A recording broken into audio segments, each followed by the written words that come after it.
People's Republic. We've got together to try to stop the harassment. The police are coming over to the homeless community. They're already closing down a lot of the shelters. They turn down at least 50 people every night in overflow, and so people are left to sleep outside. But the police come here and take people's sleeping bags, they take their tents, and leave them out there to freeze to death. Last week a man died because the police stole his sleeping bag. So we have a case against the police department right now, thanks to our Minister of Law. So we just want to let the world be known that the New People's Republic is out there, and we're in the homeless community primarily right now, but we're growing and we want to just get all the support we can because we're trying to fight back against all oppression, not just, this is where it starts at for us. Here they are, Phoenix PD, coming by and just randomly checking our names because we're just sitting here.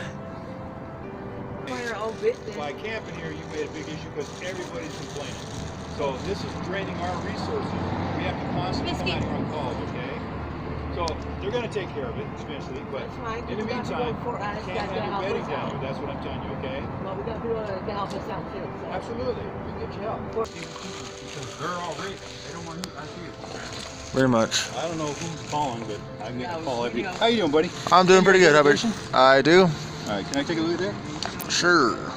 Okay. And you heard the same warning. You can't have your bedding down on the ground. Right? Where is that written? What law? That's city code. Camping. City code. Yeah. This is not private property. It's city property. Okay. But there's no signs posted anywhere. I can get you a. You don't have to have a sign, sir. Okay. I can get then you what's the point of the ordinance, signs? all right. That'd help you out. Yeah, that'd be nice. Yeah. We'll do. Kind of look familiar. What's your name? Is it Christopher? Yes. Can you spell the last name for me?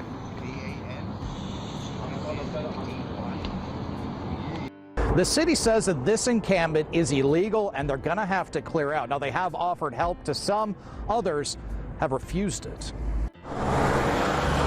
To find a place that we deem at that point necessary for us to survive. I'm out here because I can't find work.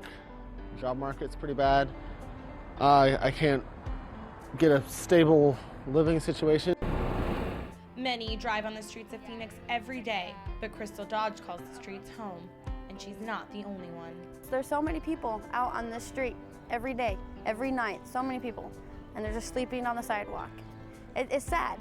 After her husband lost his job, she lost custody of her kids and is now one of the thousands on the streets.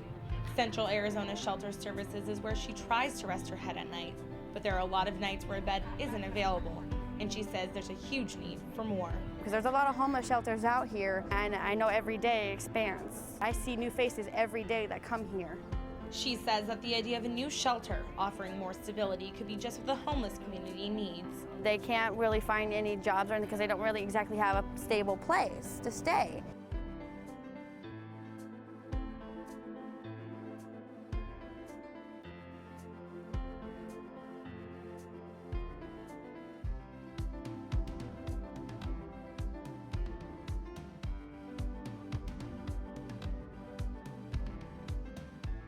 What's happening here at the park, which is Library Park, Margaret Hans Park, a lot of the cops have been hassling the homeless, stopping people from going and feeding, and we just want to let people know that the homeless is not part of the problem. It's people that don't care. They want to take that right away from people wanting to help us, come out here and feed the people, give us food. They're stopping that. They're telling people. And it's not just affecting the homeless, it affects everybody that comes in the park, that they can't have blankets on the ground. They consider that urban camping, or if you sit on a backpack, they consider that urban camping too. That's against everybody's civil rights, and it just doesn't affect the homeless, it affects everybody that comes into this park and every citizen that has. This is a public park and they shouldn't be doing that. It's made for the people, not just for the cops, but the cops think they're the boss and they're going to run them all out, and that's what they're doing. That's not right. They have no right, and I don't care if they like it or not, but they better learn they can't get away with that. I was a former police officer in Florida, and I know about things like this, but I never knew it was this bad. This is terrible. I've never heard of such a thing. This urban camping, I think that was somebody's dream, and they put it in the book, try to make it a law. It's not right. That's not a constitution. I don't think it's so much the cops. I think it's more the politicians that are pushing it. They're money hungry. That's all they want. The cops, anything to make money. The cops, they're just following what the higher ups tell them to do. It's not all the cops. It's everybody that tells they have to follow orders too. It's the politicians that are doing this, and they should better take another look before it's too late. And it's getting too late pretty quick.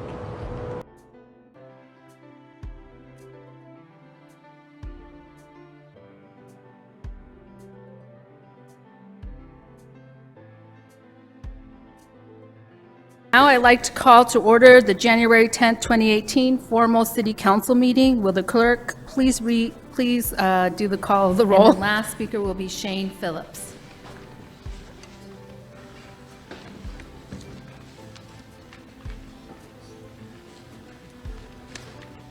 Hello, fellow members, Mr. Stanton. My name is Shane Phillips. I'm with an organization called One World Voice Foundation. I've been working with the homeless for the last couple years here in the Phoenix area.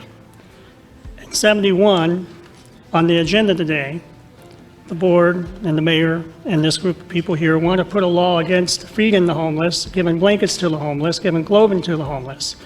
This law does not represent the city and the people living in the city. This law does not represent the people in Arizona. A lot of people up here say that they're Christians. Christ said, "Come as you are." Christ welcomed everybody. And when we can come together, ladies and gentlemen, not look at the color of skin, not look at religion, not look at nationality, and not look at somebody's sexuality, and not look at if somebody being poor or being above somebody else, we will be the country and we will be the city we are supposed to be. This law goes against the constitutional rights that our forefathers gave me as an American and gave you as American. There is such thing as freedom of assembly, and if this law gets passed to incriminate people that help the homeless like myself, we will take this to the Supreme Court of the United States of America. God bless. Have a good day. Steve Angus.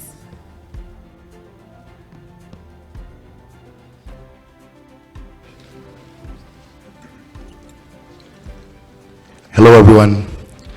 Thank you for giving me this opportunity. I just want to speak right behind Shane. I'm a pastor in South Phoenix. I've been a pastor for over 20 years, and we have been out to feed the homeless over the last 20 years, a little bit on, a little bit off. I guess basically I just want to address the fact that there are some very specific needs that are out there on the streets, and we need to find some solutions as opposed to just sweeping it under the carpet. First of all, I want to thank you all for allowing me to speak today. I know it's only 3 minutes, but I would hope that the ears are inclined. There's a great need that we have. There's a lot of people out there, and there's a lot of people that their sons and their daughters, there are people that have fallen on misfortune. And I would really hope that the last time I went out to feed, we were chased away. We were able to finish, thank God for that, but we were asked to leave. And as I stated earlier, there are some basic needs, humanitarian needs that are out there. When we go out, we're not going out there to be seen. We're going out there to extend the hand of Christ to the people that are out there. They need food, they need clothing, and as most of you know, they're not able to go wash their clothes, so when we provide the clothes, they take off the old clothes and they dispose of it and they put on new clothes. I understand that there are there's a lot of trash and other things out there, but I think we need to find a solution as opposed to stopping the people from giving people basic humanitarian needs. These are human beings. They're not dogs, they're not animals. And we do a lot of humanitarian efforts all around the world, but here in our own backyard, we need to reach out and lend a hand, extend a hand to help these people that are out there. I would hope that you just lend an ear, and just hear what I'm saying. We need to find some solutions. We don't need a Band-Aid for for, stopping people from feeding and giving clothing and giving blankets, especially when it begins to get cold and it's raining outside, that's not the answer. Let's find some real solutions. We're intelligent people. I'm sure every person here, you're where you're at because you're intelligent. And I would hope that we would find something meaningful to help these people. A lot of them are suffering from mental illness. A lot of them need medical care. A lot of them have fallen on bad luck. It could be you or I that's out there. So I would just hope that we would find a solution as opposed to just stopping and threatening by the police coming out and stopping us from feeding and serving the people that are out there. These people, they're normal people. There's a lot of normal people. There's people out there with families, and they really need your help. So that's my request today, that you lend a helping ear. I don't know the full solution yet. I wish that I knew the full solution. I know that there may be some programs, maybe there's some vacant hotels that we can occupy and help the people to move forward in their life. Thank you so much for your time. God bless you. Are you speaking about item 71? I just need clarity. I'm speaking, I believe, item 71 doesn't seem to be greatly clear to me. I just needed to. But it's basically talking about the homeless out there. Okay. Thank you so much. You have a great day. Thank you. Thank you. Thank you, Mayor and council members. I really appreciate, some of you seen me earlier in the subcommittee meeting where you were gracious enough to allow me as a resident and a citizen of Phoenix to speak. I was at the subcommittee meeting on veterans and police affairs. I found out today that I believe, and maybe I'm wrong, that if you have a drone, if you buy a drone for your kids, you're breaking the law in Phoenix. And I'm not saying, maybe it's a state law, but something about you have to be registered. The police officer said, though, they're not coming out to arrest you, unless it's an aggravated circumstance, I hope. So, but the main reason I'm here, and look, it's so easy to hate. I'm guilty of anger and all these divided politics that go on. But one of the things that I've been carrying on about, I gave the mayor a rather hard time. But you know what? I just cannot associate with human beings and hate them. I don't. But my subject is, when there is a freezing human being, and that person is a homeless person in Phoenix, and I walk up to the homeless human being who is freezing, and I want to give them a blanket, and the city policy, and I'm not going to sit here and beat on the police about it, because quite honestly, they're taking their orders, from you. You guys are the captains of the ship of Phoenix. So easy for me to deflect my attention towards the bad police. Now look, I do have some disagreements with some of our officers from time to time, but that day when they denied people from serving food and giving blankets to homeless people, I just felt it was right the day before Christmas. And he gave us a black eye. And I know that you don't believe that. I know that all of you do volunteer work. I know that you care. I've seen every one of you. You are compassionate people, all of you. And I'm not just saying that to butter you up, but there's something wrong when the police are sent out and told, to tell my brothers and sisters in the city of Phoenix that you can't hand out a blanket to that freezing homeless person. I mean, that is a basic human right. And I understand where you're coming from. You're like, well, Leonard, if we do that, they won't come to our center. But the problem is sometimes the reports are coming in that they stop. They don't feed every day of the week. Sometimes they're closed. And I mean, what if that person? Okay, let's just take it. Okay, a little bit religious here. What if that person were Jesus? You didn't know it. Or just any human being that is freezing, and you have a blanket, and you're said, no, you can't do that, or you could be fined. You could get a ticket in the city of Phoenix for giving a blanket to a homeless person. I totally agree, and it's not fair. City of Phoenix, we are like basically supplying the tax dollars for the other cities who don't want to do the work that you're doing. But I would ask you, now this was on ABC 15. Please let me know if it's incorrect. The reporter stated that he was told there is an ordinance that makes it illegal that in the city of Phoenix you can give blankets or food to homeless people. I'd like to get clarification on that. You know my address, you know where I live. The drones are watching. Christmas is a time for giving, and 3 nonprofits took that to heart recently by helping out the homeless. But Phoenix police put the kibosh on the annual event just as it was getting started. Tonight, ABC 15's Cameron Polam is taking action to find out what happened and why the county discourages what they call street feeding. Food is basically just a vehicle to get to know these individuals. Kristen Aldridge with nonprofit One True Love doesn't just talk the talk. You talk to any one of these people that know us and they will tell you how we are different. On Saturday, her organization, along with Let's Be Better Humans, hosted their annual Warm the Streets of Phoenix event. And the line stretched all the way down to beyond that yellow railroad sign. More than 60 volunteers handed out soup, blankets, and other essentials at 9th Avenue in Jackson, an area known for its large homeless population near the county's Human Services campus. People have donated scarves and jackets and blankets. Aldridge says the 8th year of the event started off well. That is until 30 minutes in, Phoenix police showed up to shut it down. Happening now, a dire situation in downtown Phoenix. An already packed men's homeless shelter closing after tonight deemed unlivable. The city of Phoenix now fighting to free up money for new housing options. ABC 15's Nohelani Graff is live at the Capitol tonight. And Nohe, what's the plan? So, Steve, several agencies down here, from the state to the city to the county, nonprofits, private investors, they're all scrambling to find millions of dollars in relief money, and their goal is to find more permanent housing for more people. But 2 blocks that way, the reality is help will not come in time for tomorrow night or the next night, and more people will be sleeping on the street.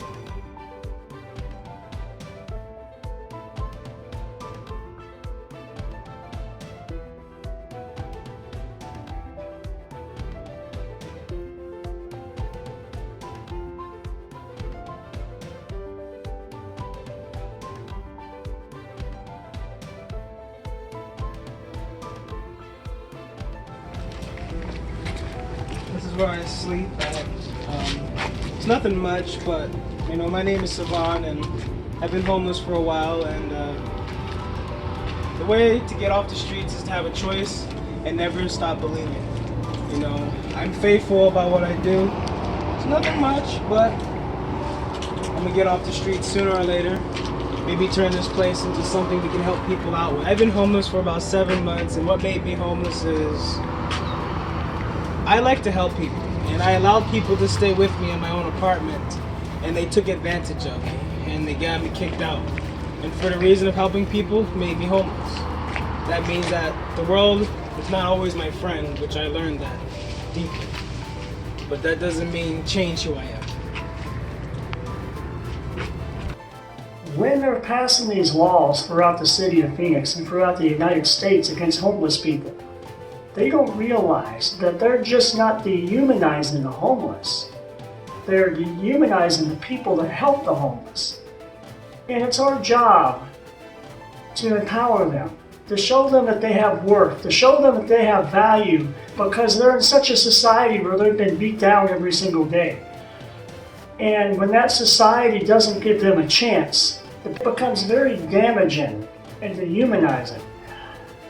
And what we want to do as a group is when we sit down with these homeless people and we do counseling sessions, we want to get their pain out.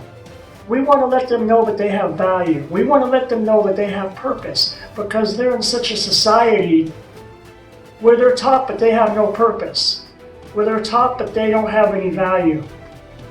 So whenever they sit down in that chair and they talk about their issues, they talk about their life, we want to make them human again. And that's our goal, not just to make them human, but also try to find solutions to homelessness across the United States, and that is our future goal.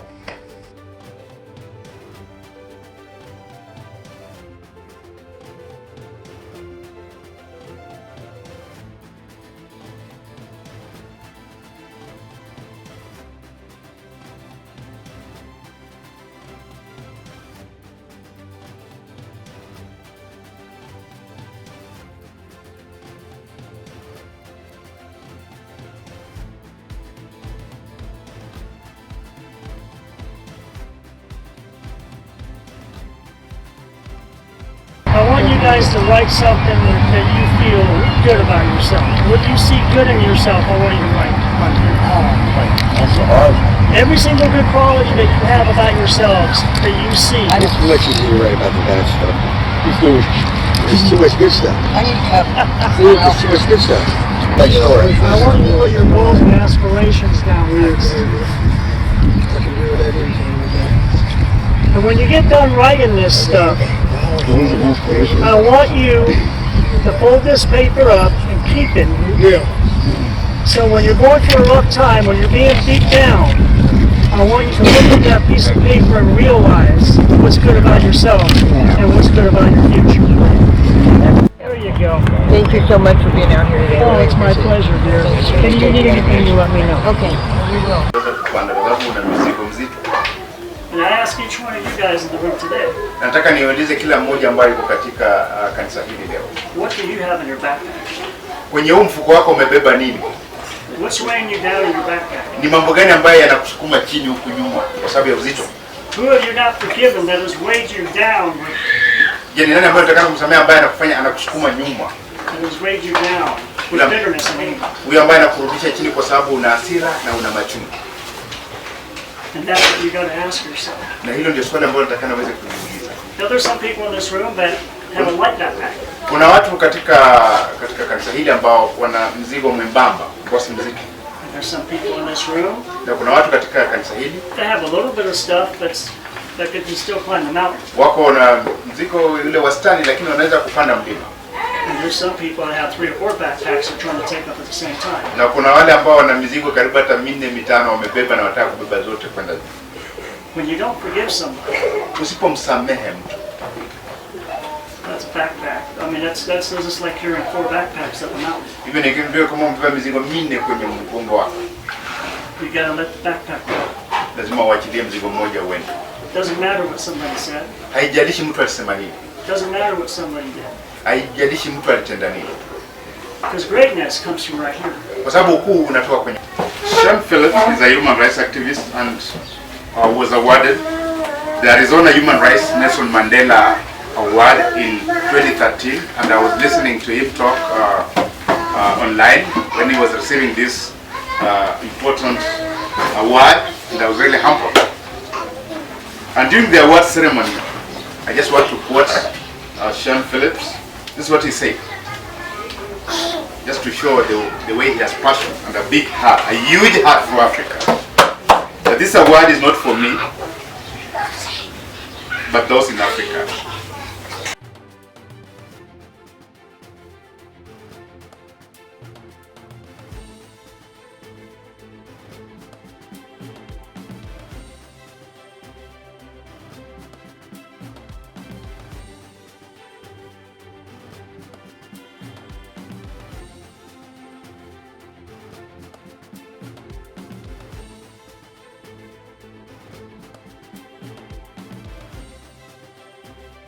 When it comes to dealing with people, if it's here in the United States, or if it's in Africa, or East Africa, Kenya, Uganda, or Sudan, or any of the places that I've been connected to, we need to understand that people are people.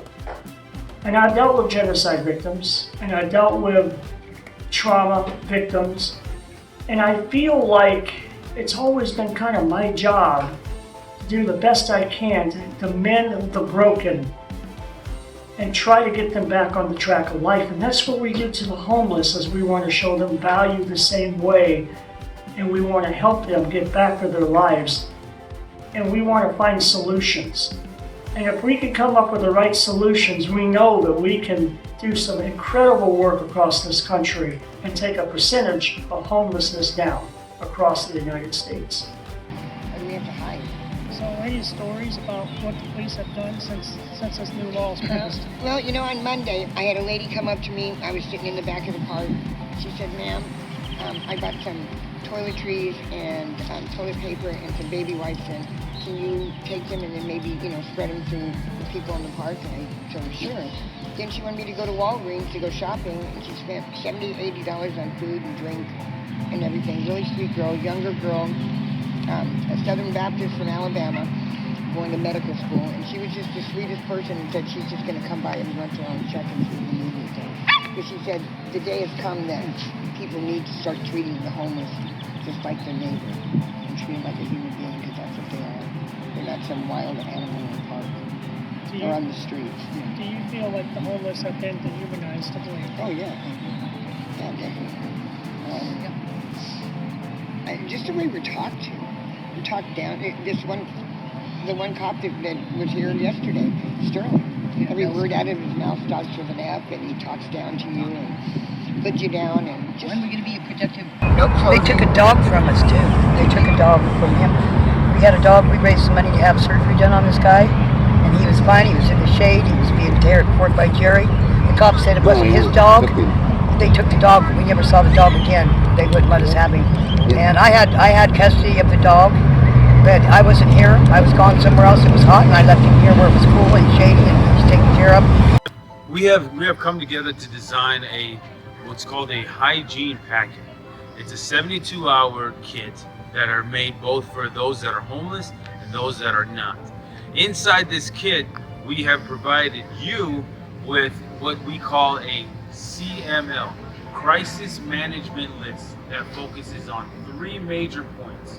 1 is preparedness, 2 is response, and 3 is recovery. Whenever in that, we don't know when disasters happen, we don't know when things may occur, but if we are prepared, a wise man once said, we will not fear. And this is why we're here today. We're here to bring awareness to homelessness and the ability for us to prepare ourselves in case, through not any faults of our own, but through natural disasters. If you feel motivated to help your brothers and sisters and to encourage and to uplift them, I encourage you to go out and do whatever inspires you to move this human family forward. We got a whole park full of people out there today that are walking around. We're going to be doing these kits for. I'm really excited to be part of this. So let's go ahead and get these hygiene kits handed out. And let's take a look at one of these hygiene kits right here. This would be one for a female. As you can see what's in it and what it consists of. Toothbrush, chapstick, mouthwash, shampoo, toothpaste, everything a homeless person does not have, but they do need, because hygiene is the #1 issue of most homeless people.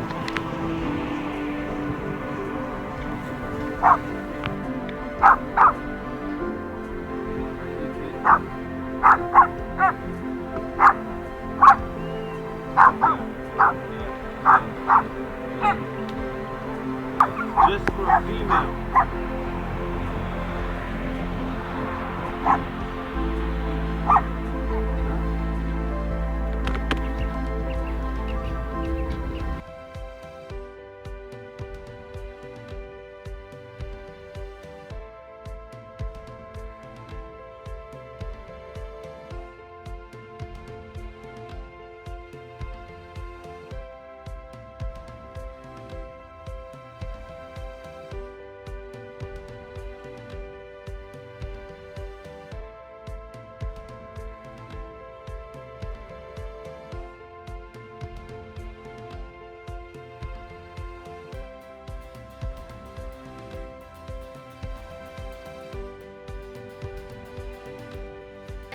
Thankful Sundays, we do feeding here at First Church every single Sunday.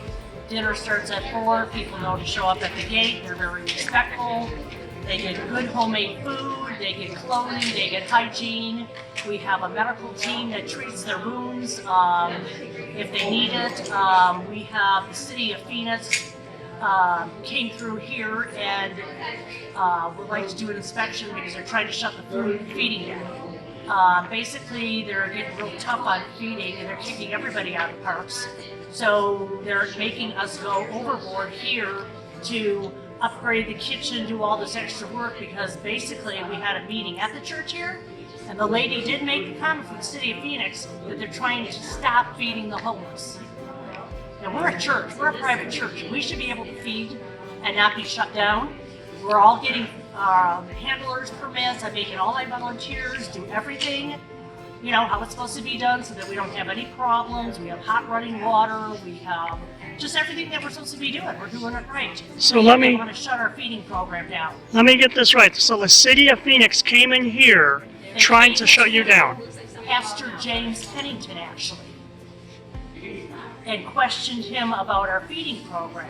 The same day they did that here to him, they went to Pastor Sarah at Grace Lutheran Church and also was questioning her about her feeding. They said we're not allowed to feed them food like this unless it's pre-packaged, like a Twinkie that's already in a package, or Oreo cookies in a package, that we're not supposed to be giving them homemade food like this. We're not supposed to be cooking from home and bringing it in. I don't know where it states that in the law. I've never heard that, but I've been doing this for over 5 years, and so just gonna wait and see what happens.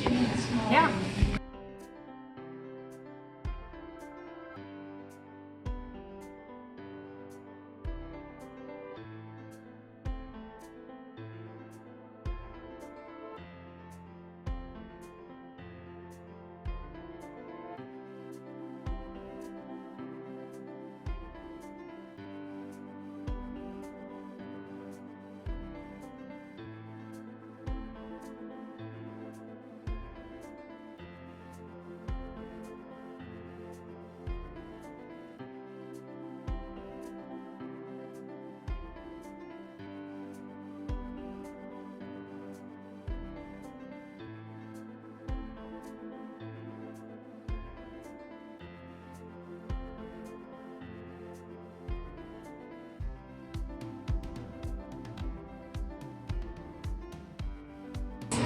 Been volunteering here since September, so this will be my first holiday, and very happy to be here. And we've got a lot of food. Hope a lot of people show up and get a wonderful Thanksgiving meal today. We're out recruiting everybody right now that we can to make sure that they're aware of the time and join us for a great dinner.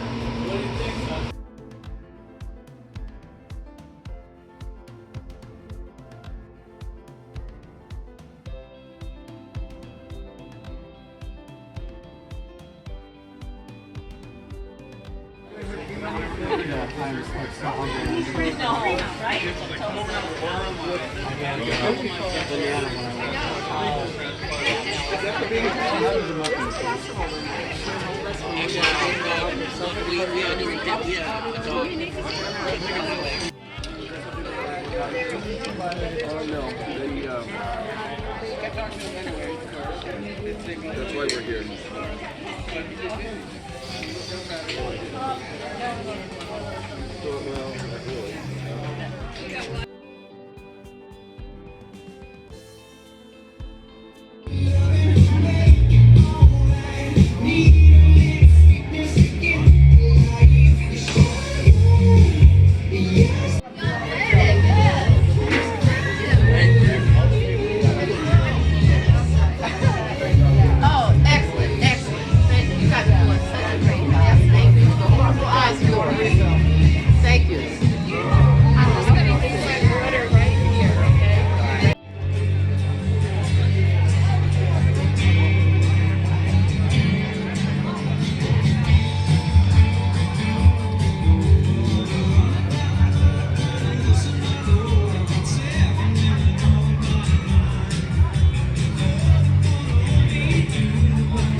Friend, Pastor Steve here at Treasures Out of Darkness Ministry. How long have you been doing your homeless program? We've been going out probably a little over a year, maybe about a year and a half, as I think about it, about a year and a half. What inspires you most to help the homeless and do this program? Well, I think first of all, it's really the Lord that has put it in our heart, because He tells us in Matthew 25, as we go through, we realize that He says, He asked a question, when I was hungry, did you feed me? When I was thirsty, did you give me something to drink? When I was sick, did you visit me? When I was in prison, did you come visit me?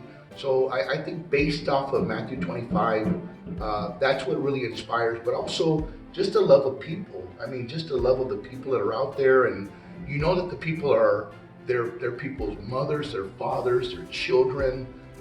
They're human, you know, and we love people, you know, so to do something for the people that are out there, I think is rewarding in itself, just to see their smiles, their faces, you know, to take clothing to them.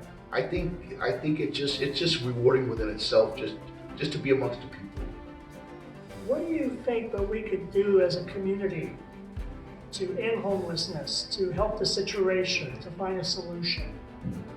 Well, I think maybe if I think there's a lot that needs to be done. I think if we all could pull together some way, somehow, I'm not sure, there's so much work to be done. I think if more people pull together and we unite, I believe that we could really make a difference for the people that are homeless. There's a lot of different things going out there. There's a mixture of people with mental illness and other things like that. There's just people that just need a hand up, you know. They need a break, you know, they need somebody to hire them. But I think that it would be a really big project that needs to be taken on and to alleviate some of the homeless, to get the people off the streets, in other words. You know, there are a lot of hotels around here, you know, that are vacant. I don't see why possibly the government and the state and some of the people that locally also could come together and open those back up and possibly give people a place to stay. But not just give them a place to stay, but it's kind of like those saying, you know, you could give a person a fish and they have a meal for one day, or you could teach them to fish and they have a meal for the rest of their life. So I think we need to teach the people life skills. I think we need to provide medical, but also I think we need to teach them life skills so that they can, it's not really a permanent solution, it's a temporary solution so that they can get on their feet and they can get going. The other side of it is there's a lot of people out there that have mental health issues. We need to get them the proper medical attention because a lot of people out there, you know, they have mental issues and it's not being dealt with, and that's why they're on the streets. So I think that that's possibly part of the solution. It's going to be a big task. I think that people have been trying to take it on, but I don't think that we've given all of our full attention to what really needs to be done. And what are you going to be doing today as far as your project? Well, today we came together. What we try to do every time we go out, Brother Shane, what we try to do is we try to meet the needs of the people. We try to be creative when we go out. We don't just go out just to take sandwiches and things like that. We try to we ask ourselves, what would I want? What would I want to eat? I'll be honest with you, at home I don't want to eat a sandwich most of the time. So I don't want to take sandwiches out. So whenever we take things out, we put a personal touch to it. Today we're taking out soup, homemade soup, and there's going to be various forms of the different soup. So if one person doesn't like this soup, they can get this other soup. And it's warm. We know that it's cold out there. It's been really cold over the last couple of days. So we try to meet the needs that way. There are times when we take out hot dogs. We grill them because it has a different taste. You have to pull to boiling them or whatever. So we take out homemade burritos. But today, you know, all the burritos come in, they're all different, you know. So because everybody at home makes, you know, 25, 30, or 50 of them, and they make their own. So we try to bring a variety. The last time we went out, we took pizza. We went and bought pizza from Little Caesars, and that was a really big hit. So it's not just going out there just to do time and just say, here's a meal. It's really to put love and care into it. And so really so that people can see the extension of the hands of Christ. I think that that's the most important thing. So today we're going to be taking out soup. We're going to be taking out water. We're also going to be taking out a massive amount of clothes. We have men's clothes and women's clothes separated. We're bringing out socks. We're bringing out gloves. And we're bringing out beanies, you know, beanies. So we just try to meet the needs of the people and show the love of Christ. Well, God bless you for your work. God bless you, Brother Shane. Let's go out and see what he does.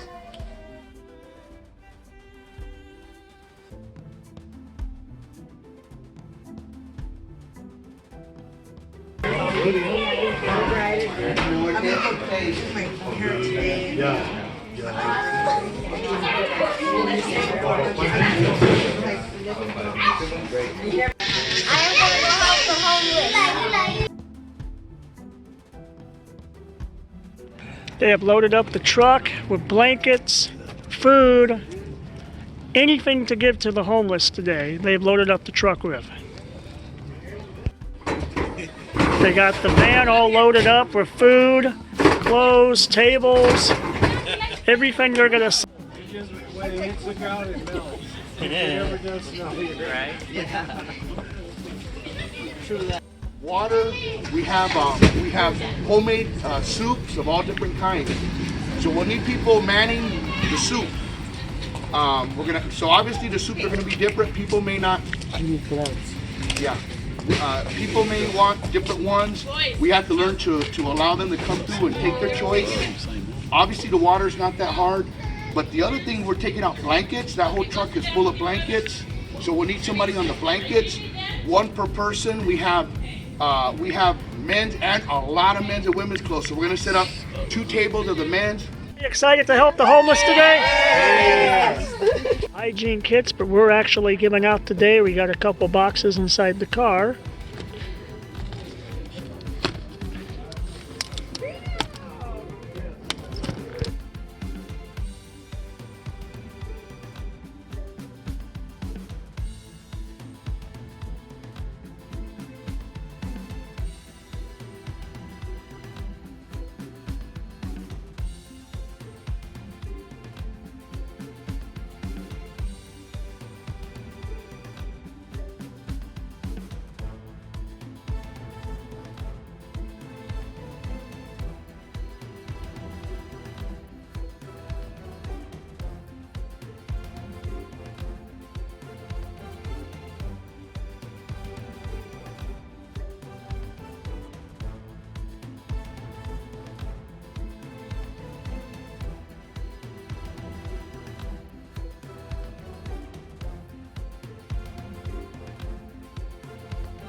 And we are out here. We do street ministry once a month.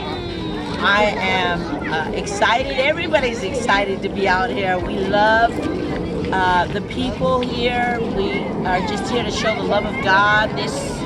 This month we've been doing soups. We had some soups.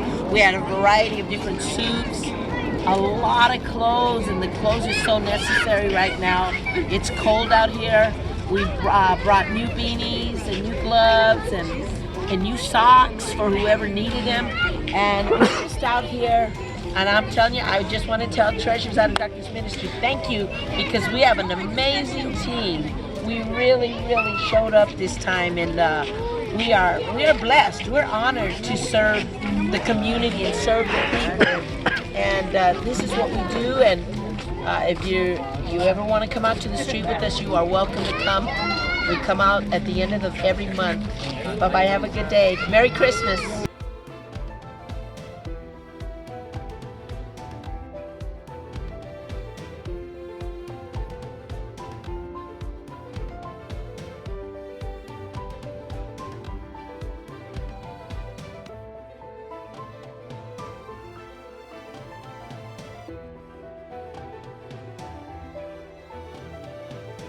From Yuma to get here, and now I'm stuck here. I wish they gave me $100 so I can get back to Flagstaff. I'm trying to find my way back home, and I walk around here on the streets all day trying to find my way back home, just so I can go back close to where I buried her.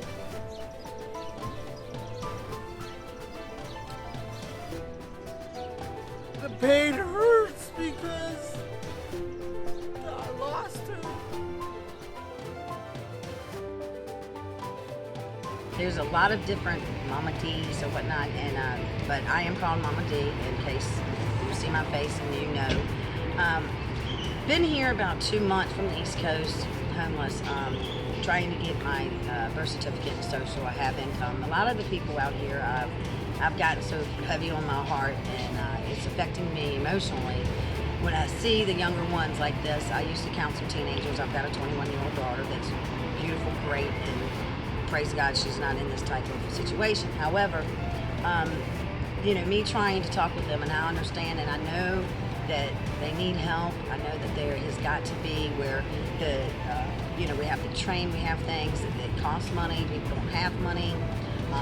You know, transportation, but if I feel like if each one of these could get to, and myself as well, I need therapists, and to get to appointments and everything, and to see if we can start, you know, cleaning this place up. I have a heavy heart as well on the university here with the college students. I'll tell anyone I really would not pay for my daughter to live here because of this area and the things that are happening, and you know, and that they should never feel any fear. And I know, with being a parent of a 21-year-old who goes to San Francisco University, it's a lot of money and a lot of time. So tell us what's going on around here, but we don't know. Well, a lot of it is that I think that they don't have,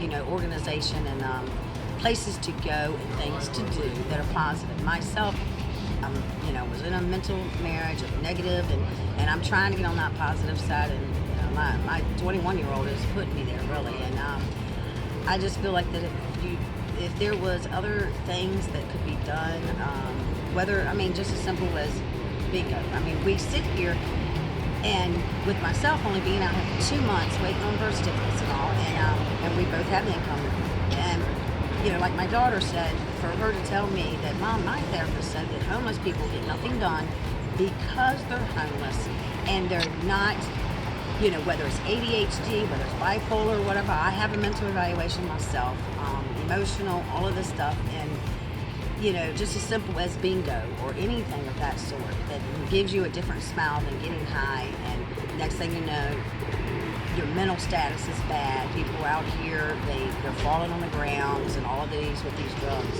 What hurts you the most?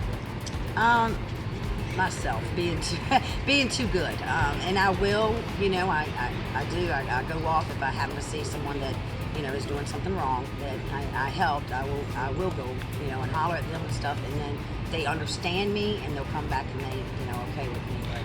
And what is the one thing that you would change if you could out here? Well, I would actually change the drugs. The drugs, you know, being here and stuff. I understand, you know, addiction. You know, I have addiction, cigarettes or whatever, and everything is like that. It's something that we fall on when we're sad, depressed, emotional. And we can't focus on anything else out here. And So I would say that, you know, to try to clean things up, but it is, I mean, it's a you know, bad situation with the drugs, and it's going to take some time. But I do also feel like with community bridges and whatnot, yes, the drugs get people off the street, but I also feel with someone of myself trying to get off the streets as well, and I have income, that, you know, they still need to be monitored. Everything, you know, we know about food stamps, we know all of this stuff, it's going to be taken away, and you know, with taking, you know, urine tests, blood samples of that sort, and that would be something that I think I would change, and I don't mean this ugly or anything like that, because anybody out here can tell you I got the biggest heart and all that, and I do not judge, but yes, get these in programs. You've got to make people feel better. It's going to take a bit. You know, you've got withdrawals. You can help these people to just be able to feel comfortably enough to not do drugs and find something else in their life and help them.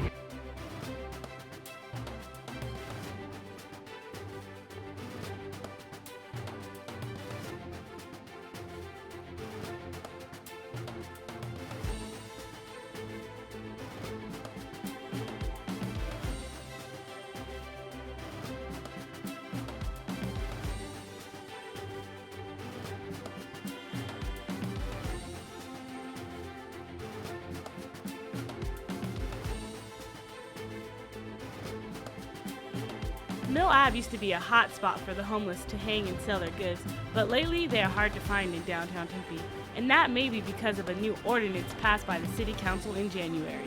The ordinance was established to ensure that people weren't on the street in a way that actually impeded traffic or caused some sort of a safety risk. Homeless teens that we talk to think the ordinance is directed towards them. Like they're trying to get rid of us. They're trying to get us out of big cities, out of the middle of nowhere where we can't fend for ourselves. Edward says the streets is where they make their living. They rely on sponging and getting money from other people, and now that the cities are making where we can't get any kind of money, it's making it harder for us to survive. If caught blocking traffic, the fine could be up to $2,500. Councilmember Wood says the ordinance is about safety, not discrimination. Tempe businesses have been complaining that people sitting or lying on the street drives customers away. Cronkite News reporter Alexis Dominguez is in Tempe with a look into how the people of Tempe feel about possibly banning this behavior. Squatting in Tempe once was banned, and now, as of 2014 when that ban was taken away, there has been an increase in the amount of people who are squatting here on the sidewalks, and that is a problem for Tempe businesses. Downtown Tempe commercial property managers Moonshadow and Peter Krokel expressed their frustration with having squatters or panhandlers in front of businesses. It's invasive and it's off-putting. It tends to drive patrons and their families away who are looking to relax when they come to Tempe. Moonshadow and Peter Krokel say squatters and panhandlers are a big problem in the downtown Tempe area. It's like almost every street corner there is somebody there trying to get something. A proposed change to the city code would allow a police officer to fine someone $100 if they do not comply. But squatter Jeremy Smith says that will not solve the problem. Where are we gonna go? We out here. I mean, okay, get us off the street, but where are they gonna put us, you know? Are they gonna house us up? No, they ain't. But the obvious homeless people are not allowed to sit on public property. I mean, Yeah, we're protesting for our right to survive and live. and we're out here entertaining people. I mean, you know, you get just like a few kids out here, you know, that just harass people, but we're just out here to make people laugh. And the kids that, you can't ruin it for everybody, you know, the kids that, you know, bring more tourists here and, you know, and more entertainment, basically.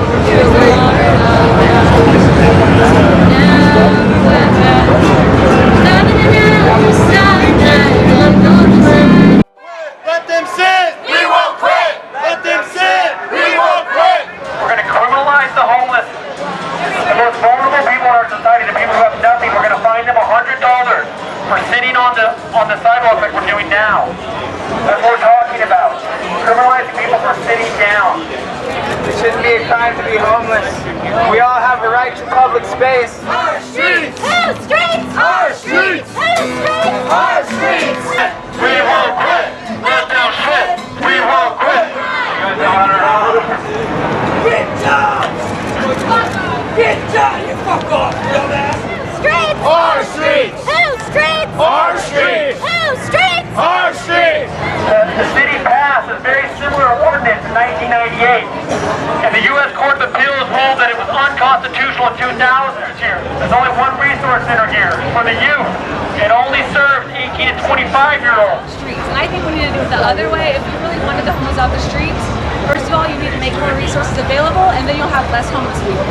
You know, that'll solve everything, make everybody happy. In Portland, they did the same thing. They implemented a sit-and-lie ordinance throughout the city so that people couldn't camp or sit on the sidewalks and panhandle. So a bunch of the public, you know, got tents and sleeping bags and went and camped out on the street the night that it went into effect. Homelessness is not their problem, it's our problem as a society. Let's work together. Let's uplift each other. Look at your brothers, look at your sisters, lift them up. Be the best that you can be, and so that they can be the best that they. In the initial seconds of the video, we see the officer putting on gloves. A man, bottom left of your screen, laying on the ground. Then, about 30 seconds in, A big, strong guy and a guy that was probably passed out or maybe not in his right state of mind being attacked like that. It's hard to watch. the Tempe officer, who officials haven't yet identified, lands 4 punches to the man's face. The officer got kicked in the face. It was captured on live streaming video. This camera here is that camera there. Around 4:30 yesterday, right in front of the real estate brokers on Mill Avenue. It's actually a coincidence the incident was caught on camera in the first place. Through a promotional project, real estate business owner Joseph Lewis has several cameras mounted around the front of his business that capture everything that's happening up and down Mill Avenue 24 hours a day. So our next story, an opportunity for everyone here. That's the goal of a program trying to help dozens of homeless youth become successful adults. And today they got a special tour of ASU, and Jared Dillingham was there. This group of kids here today, part of Tumbleweed, which is an alternative high school in Phoenix for at-risk and homeless young adults and teenagers. The tour of the ASU campus, a big, exciting opportunity for them. A lot of hope and optimism in this unique tour of ASU. It means something for me and for my mom. 17-year-old Courtney King wants a career in law enforcement after growing up with a father in prison. Just because he's been in prison, it's not going to hold me back, and I never been in trouble with the law or anything. All of these Tumbleweed students have a story. 21-year-old Kiefer Tapia used to spend a lot of time on the streets around ASU. I was actually homeless on the streets. Today he's back and already wears the future Sun Devil lanyard. It's really nice. I'm really glad to be here. This campus tour is something he never imagined in his past. Now, while he works toward getting his GED, he has ASU on his mind. I heard they have a lot of different programs with architecture. Other ASU students led the tour. They're somewhere I want to be. They're in college. And they all grew up with similar backgrounds and struggles as the Tumbleweed students here today. It makes it real for them. It gives them an opportunity to say, I can do it too. If it was somebody who wasn't in that situation, they'd still be saying, well, that's not me. So as they walk by Wells Fargo Arena and Sun Devil Stadium, they have dreams of walking at graduation here down the road, keeping this in mind. Don't give up. Don't give up. You'll never get anywhere if you give up. So big challenges for these kids, but they have big dreams, and this ASU tour is one step in that direction. On campus in Tempe, I'm Jared Dillingham, 3TV.